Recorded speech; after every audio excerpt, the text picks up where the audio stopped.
Today, we are going to talk about 5 strategies home buyers can use to win an offer in today's seller's market.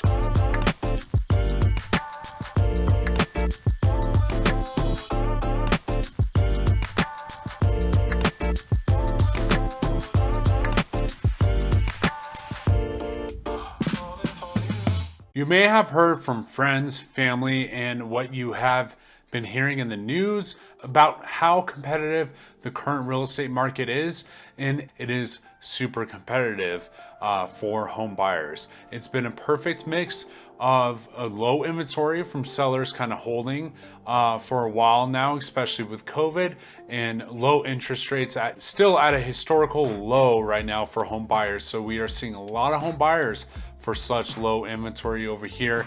Even this month of March in 2021, we are at a 1.5 months worth of supply in our inventory here in the Denver metro area. And that is compared to last March when it was around 2.6 months worth of inventory in March of 2020. So you can just see how competitive it is out there for home buyers. But it doesn't mean that you can't buy a home currently in this market. And that is why I am making this video, to show you 5 different ways that you can make your offer competitive in this seller's market.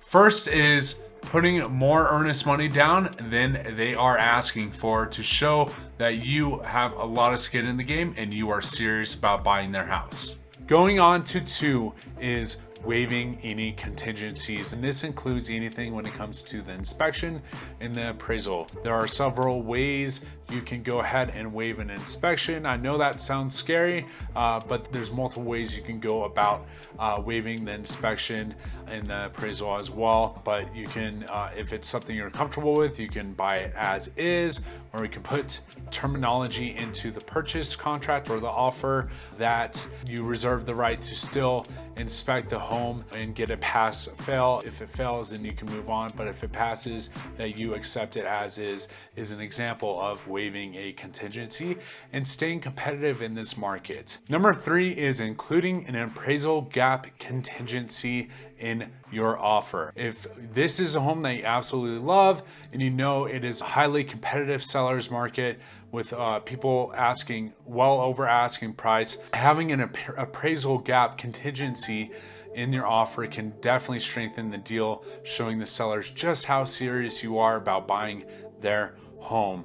Now, I have another video that I'm going to make diving deeper into an appraisal gap contingency and what that includes.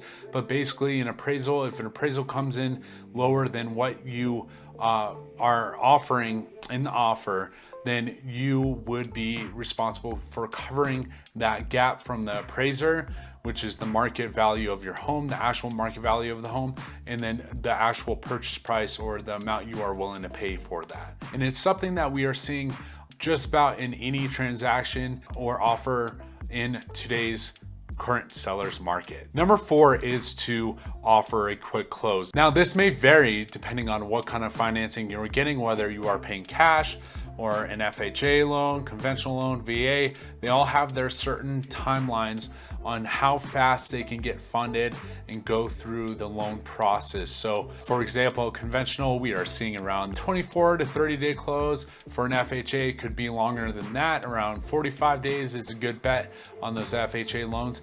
And with cash, you can get to the closing table much quicker in as little as 14 days. So really putting your best foot forward and getting that home close as quickly as possible is something that many of these sellers are looking for. Now, the 5th and the last thing that we are seeing a lot of in today's competitive sellers market is a seller rent back or lease back. And this is due to just how difficult it can be to find a home, since there's a lot of competition out there in multiple offer situations. So if the seller is asking for a seller rent back so they have enough time to find their next home, we are seeing a lot of a 30 to a 60-day seller rent back. Again, if you really like the home that you are putting an offer in and you are trying to put your best foot forward, it is best to honor what the sellers are looking for by giving them that seller rent back, and that can be negotiated. They could be paying you a rent for that as well, or if you absolutely want to make it as easy as possible to the sellers